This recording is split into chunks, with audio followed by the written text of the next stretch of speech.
women do not date out of their race enough, and God, please release my sisters from the shackle of only dating black men. I feel like it's time for us to explore our options. It's way more of life to see, way more experiences to have. Hey guys, welcome back to my channel. So as for the title, guys, you can see in today's video, we're going to be talking about two of the former contestants from the show Love is Blind on Netflix. You guys know recently season 8 was released, and the lady that you're viewing here in the short hair, her name is Virginia. She was one of the cast of season 8, and AD, I don't quite remember if AD was from season 5 or 6. You guys can feel free to correct me in the comment. But nonetheless, both of these ladies, they were indeed on the Love is Blind show. And as you guys can see, Virginia is a biracial woman.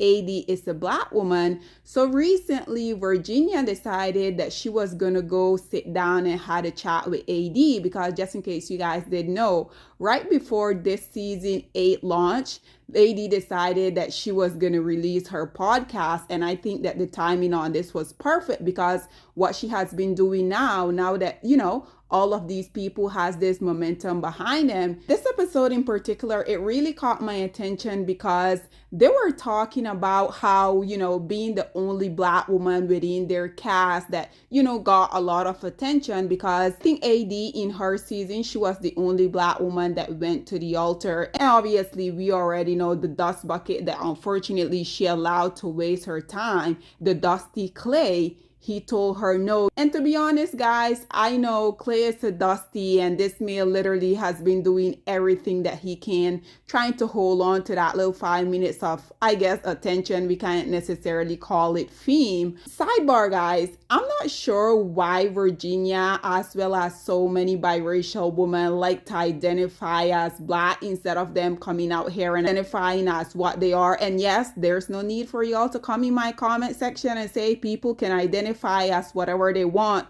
Me too, I can identify as Queen Elizabeth. Does that make me Queen Elizabeth? I rest my case.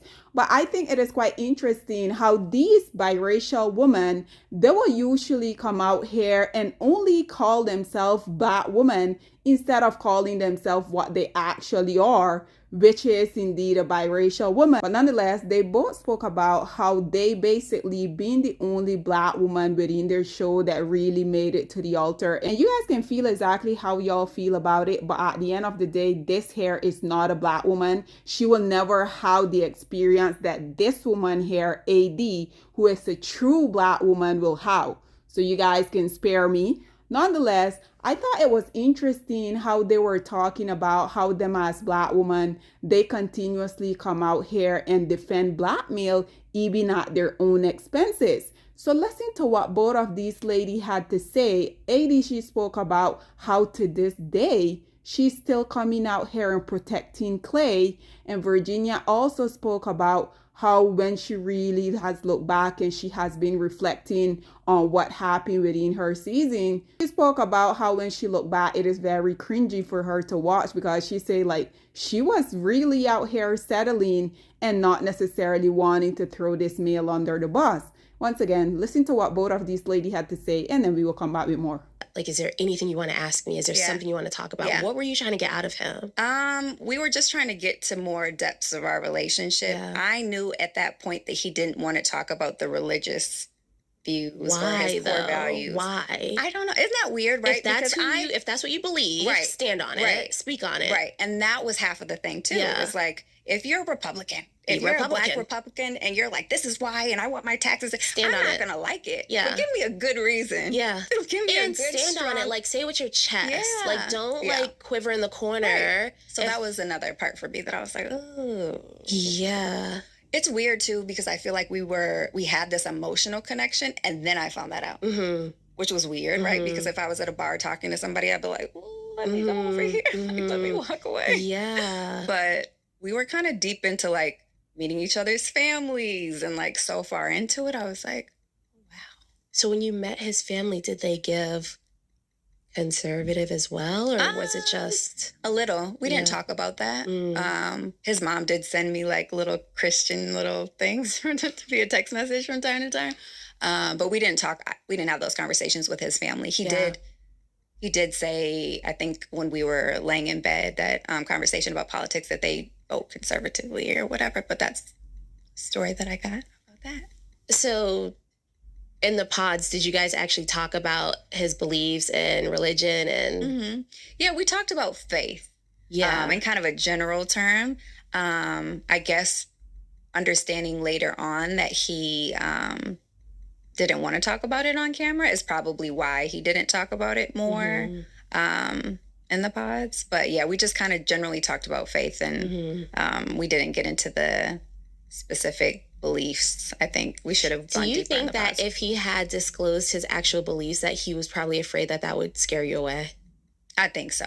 Yeah. I think so. I think he didn't want to take responsibility for it. Yeah. I don't know if it was he was hiding from me. I think it was like he didn't want to take responsibility for his own beliefs. Yeah. That's a red flag. Yeah. Yes. A scary red flag. Yes. Yep. My goodness. Like, Yeah. imagine believing something your whole life and then not being able to stand on it. And then now you have to protect him. Yeah. It seems like he was kind of raised that way, right? Like, Yeah.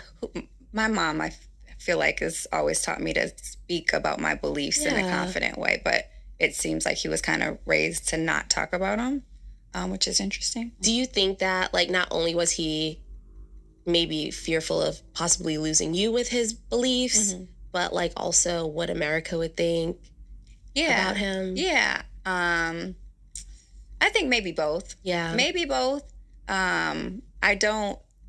It's hard to even think that he had a fear of losing me through these beliefs. I think it was more so protecting himself. It was protecting himself from America. In that ways, yeah.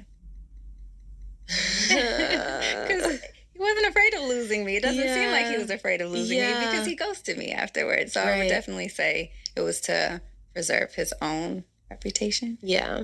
And I hate watching it back. I know I was in a mode of protecting him, but I hate being associated with it at all. Yeah. You know? Why do you feel like you had to protect him? I think naturally as a Black woman, we protect Black men. I loved him. That was another thing. But ultimately, I wouldn't get on a TV show and drag a Black man. That would be so far from who I am. Even at the reunion, it was hard for me to say, like, I want to stand up here and say what I believe, but I don't want to say these specific topics because then everybody will know that you're on the other side of that. He's been really mean to me over the last year, and I still am struggling to bring up these topics because they all feel so filthy, but it will paint a better picture. But my thing who is, he if is. that's him, I know. These are choices that he's made at his big ass age. I know.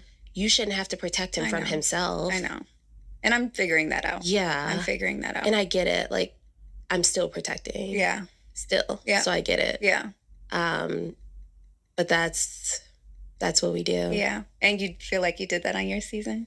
Yeah. Girl, I'm doing it right now. Yeah. There's so much. Yeah. People look at me about to protect him again, but I think people don't know much about Edison. But he, I think he did think that.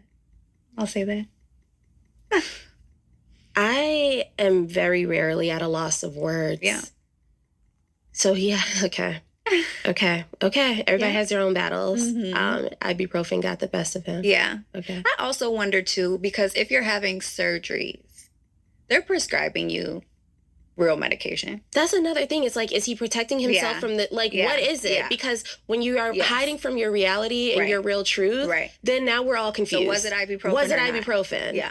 No one's taking 24 ibuprofens and having that be like their core story of, I need to tell this to the woman that I'm about to marry. No. So what is the truth? Yeah, we don't know the truth. We know the truth. Yes. We know the truth. Yeah.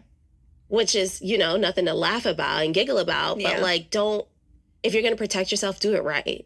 Don't fabricate some story to have us all thinking like, damn, let me not take this Tylenol or I'm going to have a problem. Yeah.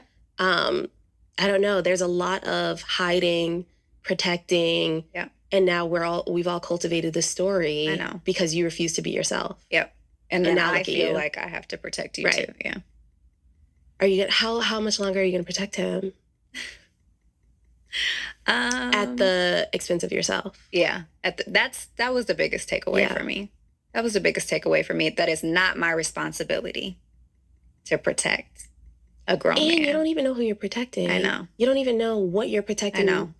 He doesn't even have a full image of who he is and who he wants to present. Yeah. So now you're jumping through hoops trying to figure out, do I protect his politics? Do I protect his religious beliefs? Do I protect his ibuprofen addiction?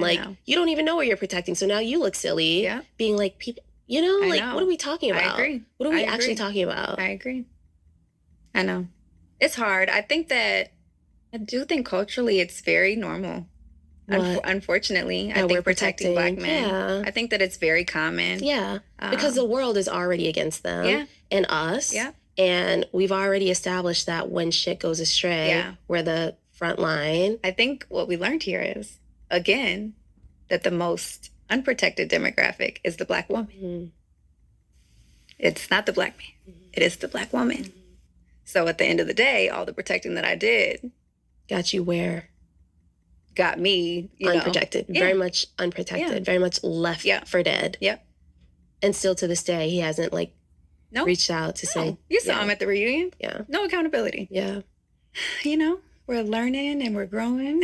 So you guys were in essence, the only Black couple, which I experienced on mine as well. Yeah. Black men on the cast have said that they usually date white women. Oh. Yeah. So Devin, this wasn't in the final edit, but Devin in the pods tells me that his type is Alicia Keys. Okay. So I'm like, okay, well, he probably gonna like me then, because I fall into that a little bit. But later, I found out very much that he normally dates white women. So a little dishonesty with that. Yeah. But so there you have it, ladies and gentlemen. And I think it is quite interesting how they both share the sentiment, talking about how you as a Black woman, you basically has been conditioned for y'all to come out here and to defend Black male. Personally, I have not been conditioned to defend these male, because what will I look like coming out here defending a group of male, the every opportunity that these male get, they're encouraging other people to come out here and to harm us. No, trust and believe. If it's leave to me, I'm going to throw these male under the bus each and every time. I'm going to drive forward, then I'm going to drive back. I'm going to drive forward again, drive back as much as I can.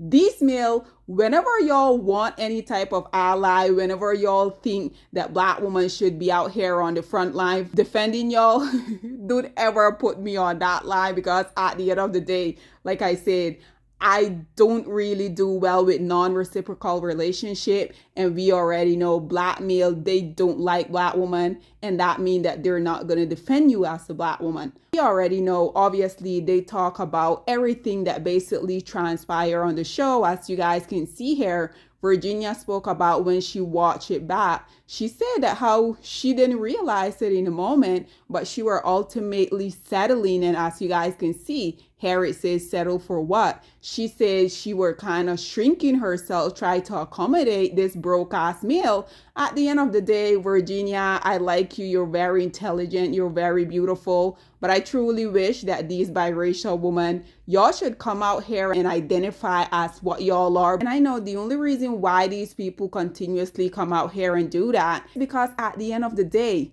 Black people are okay with it. Notice how these biracial people never come out here and call themselves white, but they're always calling themselves Black.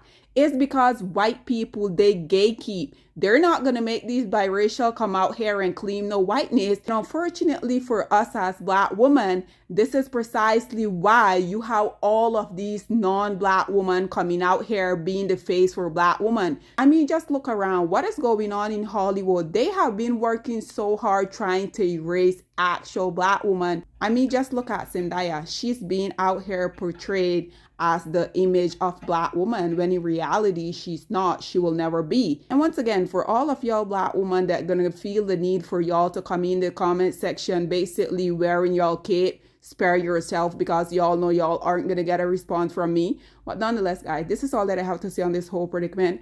I would love to hear what you guys have to say about this biracial and this black woman coming out here saying that unfortunately, even though these black male that they wanted to get married to do them so dirty, they're still out here 80. I think she's like, what, maybe 2-3 years in now. Ours is a little bit more recent. I think they filmed like a year ago. But as you guys can see, they both just spoke about how they feel this obligation for them to come out here and defend black male, even when it's at their own detriment. Again, what are your thoughts and opinion? Or please get in the comment section down below, and I'll see you guys in my next one. Bye, guys. Black women, it's time to hold ourselves accountable because we are reaping what we sowed. We have lied and gassed black men up for centuries, letting them think that they are kings with no kingdoms, letting them think that they are the emperor when they are naked. And now we are dealing with the consequences of those actions. Instead of being honest with black men and requiring them to do better for not only themselves, but the community that they helped create, we have allowed them to tear it apart and then put it back together quietly behind their backs and then still let them get the credit for it.